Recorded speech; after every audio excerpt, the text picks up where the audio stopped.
Hello, this is Gradye Parsons. This is another episode in Where Are We Going as a Church? Today I want to talk about a struggle that we all have in our churches as we ask the tough questions, as we try to face the challenges. And this is this whole thing about facing up to risk and taking risk in the church.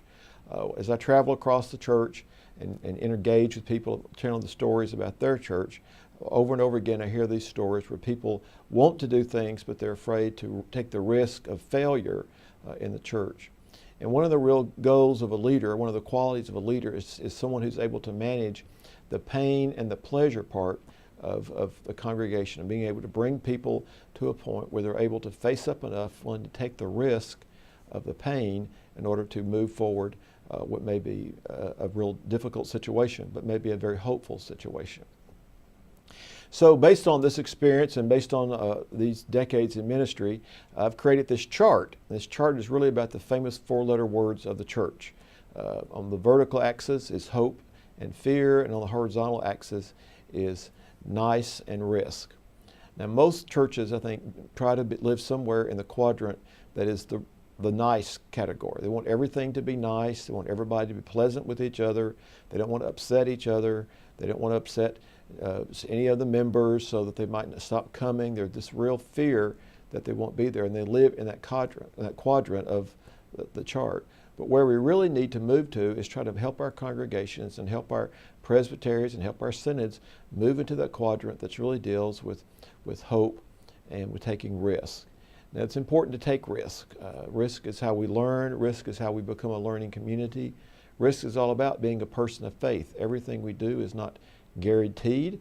Everything we do is not assured, but we take the risk that it is based on the hope that we have. And in my experiences, when you deal and face with fear, fear diminishes people, where hope expands people and helps people grow as persons of faith, or really persons of courage and faith. My favorite story about this is a church in Virginia. They were in a community that had a great deal of Hispanics. They decided to get in Hispanic ministry, and so they went about it in the typical Presbyterian way. First they formed a committee, and the committee went out and bought materials. They advertised around town, and they opened their doors for this Hispanic Vacation Bible School. And sure enough, as you guessed, nobody came. But then the next Monday, someone came into the office and I said, I understand you're interested in Hispanic ministry. And so that began a long conversation, and now they have ESL classes, they're nesting in a Hispanic church, they're doing all kinds of Hispanic ministry.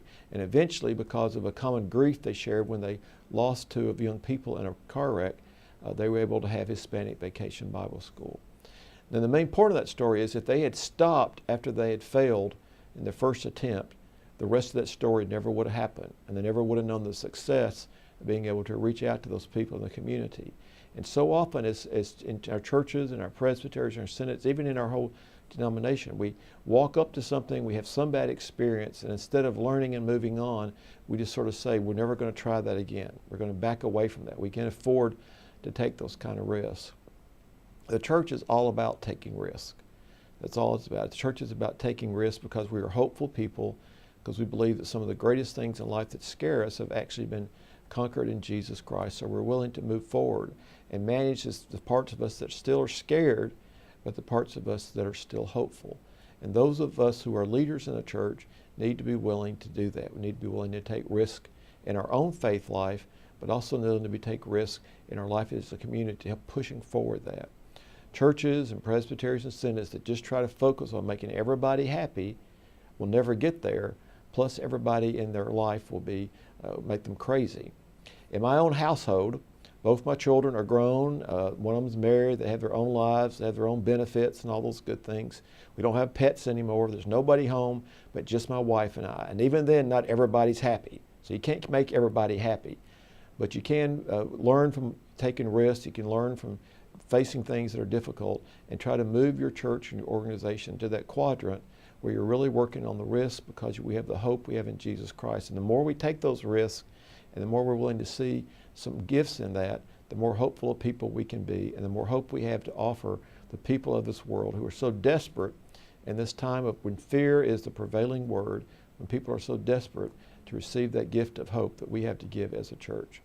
So I hope your church and your organization be willing to face up to its risk, to move out of that quadrant where we hide out into that quadrant where it's really life-giving and can give us life to your organization and life to you as a leader in the church. Thank you.